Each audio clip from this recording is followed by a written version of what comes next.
বন্ধুরা, আজকে আমি একটা ঘরোয়া সিম্পল পদ্ধতিতে রুই মাছের পেটি দিয়ে আলু দিয়ে পেঁয়াজ দিয়ে একটা মাছের ঝোল করব। খুবই হালকা সিম্পল রেসিপি।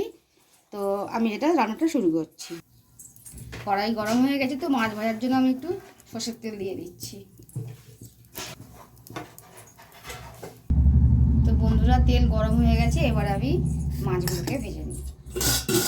তেল ছিটকাবে বলে তো আমি এটা এভাবে ঢাকা দিয়ে রাখছি। আমার কিন্তু খুব ভয় লাগে তেল ছিটকালে।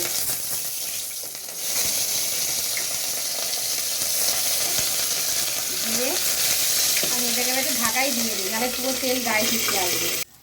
মাছ ভাজা হয়ে গেছে, তো আমি এগুলো মাছগুলোকে তুলে নেব। নিয়ে আমি এবার তরকারিটা বসাবো।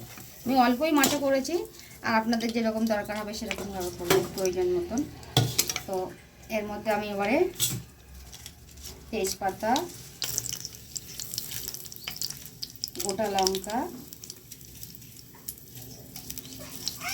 পাঁচফোড়ন দিয়ে দেবো। সব পাঁচফোড়ন গরম হয়ে গেছে, আমি এগুলোকে এবারে পেঁয়াজ দিয়ে দেবো।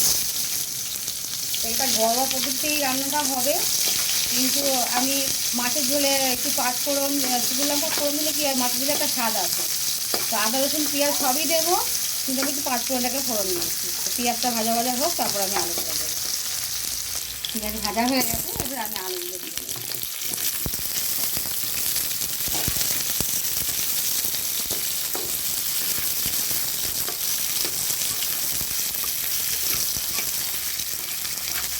একটু আমি এটাকে এবারে ঢাকা দিয়ে দেবো। একটু ভাজা ভাজা হোক, ঢাকা দিয়ে রাখি। তো আলু পেঁয়াজ ভাজা রেডি হচ্ছে ততক্ষণ। তো আমি মশলাটা রেডি করে নিই। তার জন্য বাটিতে আমি একটুখানি হলুদ পরিমাণ মতন, যেটা আপনার দরকার হবে অতটুখানি। দেখুন, রান্নার মশলাপাতির পরিমাণ বলতে হয় না, সবাই রাঁধুনিরা পাকা। তো সবারই আন্দাজ আছে কতটা তরকারিতে কতটা মশলাপাতি দিতে হবে, সবাই জানে। তো এতটা না বললেও হবে। ঠিক আছে বন্ধুরা, তো হলুদ দিয়েছি, জিরে গুঁড়ো দিয়েছি, এর মধ্যে একটু লঙ্কার গুঁড়ো দেবো। দিয়ে এটাকে একটু জল দিয়ে মিশিয়ে নেব।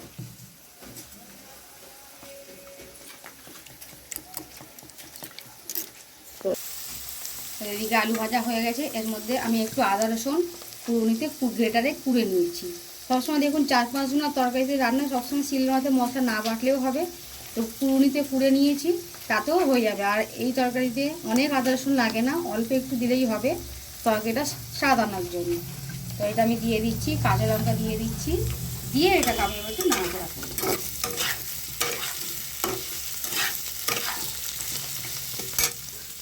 ভাজা হচ্ছে, তার মধ্যে আমি এই মশলাটা, হলুদ গুঁড়াটা আমি দিয়ে দেবো। দিয়ে এবার আমি এটা খানিকক্ষণ নাড়তে থাকবো।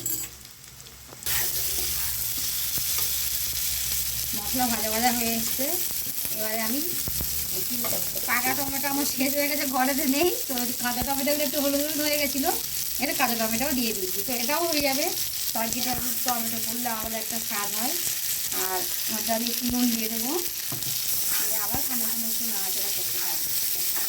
বন্ধুরা, আমি একটু অল্প একটু জল দিয়েছি, দিয়ে একটু অল্প অল্প এটাকে কষে নিই, পরে আমি বেশি করে জল দেবো। আমি একটু ঢাকা দিই খানিকক্ষণ।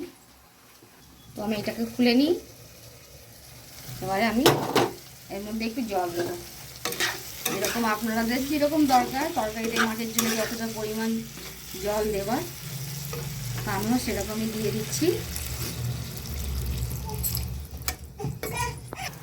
তো বন্ধুরা, মাছের তরকারিতে জল ঢেলে দিয়েছি। তো এবার মাছগুলো দিয়ে আমি এটাকে ফোটাতে দেবো, দিয়ে ঢাকনা দিয়ে খানিকক্ষণ ঢাকা দিয়ে দেবো মাছটা ফুটবে। তো বন্ধুরা, দেখি তরকারিটা কতদূর হলো, হয়েই এসছে।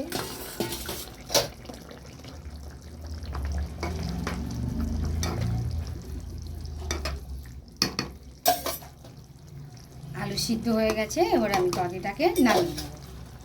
গ্যাসটা অফ করে দিই।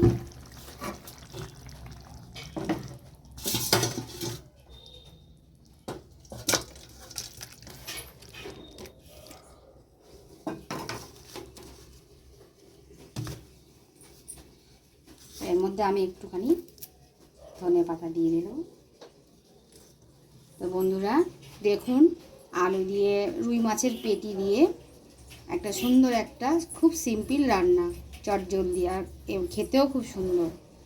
Thank you.